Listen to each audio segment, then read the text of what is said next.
Paytm ವಹಿವಾಟಿನ ಮೇಲೆ RBI ನಿರ್ಬಂಧ ಹೇರಿದೆ. ಅಷ್ಟೇ ಅಲ್ಲ, ಈ ಫೆಬ್ರವರಿ 26ರಿಂದ ಯಾವುದೇ ಕಾರಣಕ್ಕೂ ಅದರ ಮುಖಾಂತರ ಡೆಪಾಸಿಟ್ ಮಾಡಬೇಡಿ ಅಂತ ಕೂಡ ಹೇಳಿದೆ. ಹಾಗಾದರೆ ನಿಜಕ್ಕೂ ಬಹಳಷ್ಟು ಜನರು ಈ ಪೇಟಿಎಂ ಅನ್ನು ಬಳಸ್ತಾರೆ.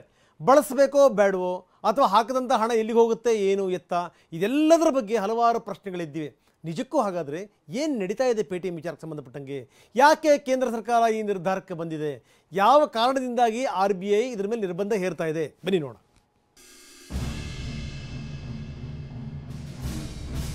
ಪೇಟಿಎಂ ಡಿಜಿಟಲ್ ಬ್ಯಾಂಕಿಂಗ್ ಕ್ಷೇತ್ರದ ದೈತ್ಯ. ಹೋದಲ್ಲಿ ಬಂದಲ್ಲಿ ಪೇಟಿಎಂ ಕರೋ ಅಂತಿದ್ದ ಪೇಟಿಎಂಗೆ RBI ನಿರ್ಬಂಧ ವಿಧಿಸಿದೆ. ಪೇಟಿಎಂ ಬಂದ್ ಕರೋ ಅಂತಿದೆ. ಹಾಗಾದ್ರೆ ನಿಮ್ಮ ಹಣ, ನಿಮ್ಮ ಅಕೌಂಟ್, ನಿಮ್ಮ ವಹಿವಾಟಿಗೆ ಏನಾದರೂ ತೊಂದರೆ ಇದೆಯಾ? ಅದನ್ನೇ ಕ್ಲಿಯರ್ ಆಗಿ ಹೇಳ್ತೀವಿ ನೋಡಿ.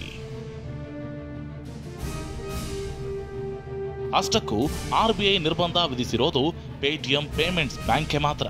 ಆದರೆ ಮೊಬೈಲ್ನಲ್ಲಿ ಬಳಸುವ ಪೇಟಿಎಂ ಆ್ಯಪ್ಗಳಿಗೆ ಈ ನಿರ್ಬಂಧ ಅನ್ವಯಿಸಲ್ಲ. ಹಾಗಿದ್ರೆ ನಿರ್ಬಂಧದ ಕುರಿತು ಪೇಟಿಎಂ ನೀಡಿರುವ ಸ್ಪಷ್ಟನೆ ಏನು ಅಂತ ತೋರಿಸ್ತೀವಿ ನೋಡಿ. ಫೆಬ್ರವರಿ 29ರವರೆಗೆ ಪೇಟಿಎಂ ವಹಿವಾಟು ಎಂದಿನಂತೆ ಇರುತ್ತೆ. ಫೆಬ್ರವರಿ 29ರ ನಂತರ ಪೇಟಿಎಂನಲ್ಲಿ ಹೊಸ ಡೆಪಾಸಿಟ್ಗೆ ಮಾತ್ರ ಅವಕಾಶವಿರಲ್ಲ. ಈಗಾಗಲೇ ಪೇಟಿಎಂ ಪೇಮೆಂಟ್ಸ್ ಬ್ಯಾಂಕ್, ವ್ಯಾಲೆಟ್, ಫಾಸ್ಟ್ಯಾಗ್ನಲ್ಲಿ ಹಣ ಇದ್ರೆ ಬಳಕೆ ಮುಂದುವರಿಸಬಹುದು. ಫಾಸ್ಟ್ಯಾಗ್ನಲ್ಲಿ ಹಣವಿದ್ರೆ ನಿಮ್ಮ ಅಕೌಂಟ್ಗೆ ವರ್ಗಾಯಿಸಬಹುದು. ಆದರೆ ಫೆಬ್ರವರಿ 29ರ ನಂತರ ಹೊಸ ಡೆಪಾಸಿಟ್, ಹೊಸ ಪೇಮೆಂಟ್ ಬ್ಯಾಂಕ್ ಅಕೌಂಟ್ ಸೇರಿ ಹೊಸ ಖಾತೆಯನ್ನ ತೆರೆಯಲು RBI ನಿರ್ಬಂಧ ವಿಧಿಸಿದೆ. ಮತ್ತೊಂದು ವಿಚಾರ ಅಂದರೆ ಪೇಟಿಎಂನ ಇತರೆ UPI ಸೇವೆಗಳಿಗೆ ಯಾವುದೇ ನಿರ್ಬಂಧ ಇರಲ್ಲ. ಅಂದರೆ ಪೇಟಿಎಂ ಮೂಲಕ ನೀವು UPI ಪೇಮೆಂಟ್ಗಳನ್ನು ಮಾಡಬಹುದು.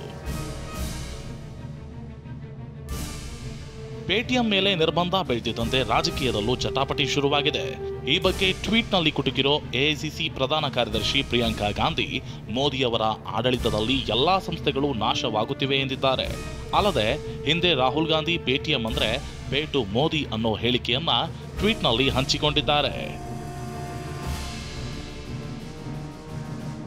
ಪೇಟಿಎಂ ಕೆಲ ಬ್ಯಾಂಕ್ ನಿಯಮ ಉಲ್ಲಂಘನೆ ಮಾಡಿರೋದ್ರಿಂದ ಬ್ಯಾಂಕಿಂಗ್ ರೆಗ್ಯುಲೇಷನ್ ಕಾಯ್ದೆಯಡಿ ಪೇಟಿಎಂ ವಿರುದ್ಧ ಕ್ರಮ ಕೈಗೊಳ್ಳಲಾಗಿದೆ.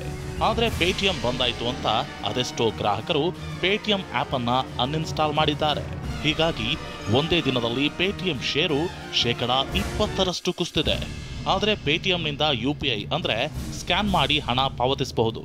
ವಿದ್ಯುತ್, ನೀರು ಸೇರಿ ಇತರೆ ವಹಿವಾಟುಗಳನ್ನು ಯಾವುದೇ ನಿರ್ಬಂಧವಿಲ್ಲದಂತೆ ನಡೆಸಬಹುದು ಅಂತ ತನ್ನ ಗ್ರಾಹಕರಿಗೆ ಪೇಟಿಎಂ ಹೇಳಿದೆ. Bureau report TV9.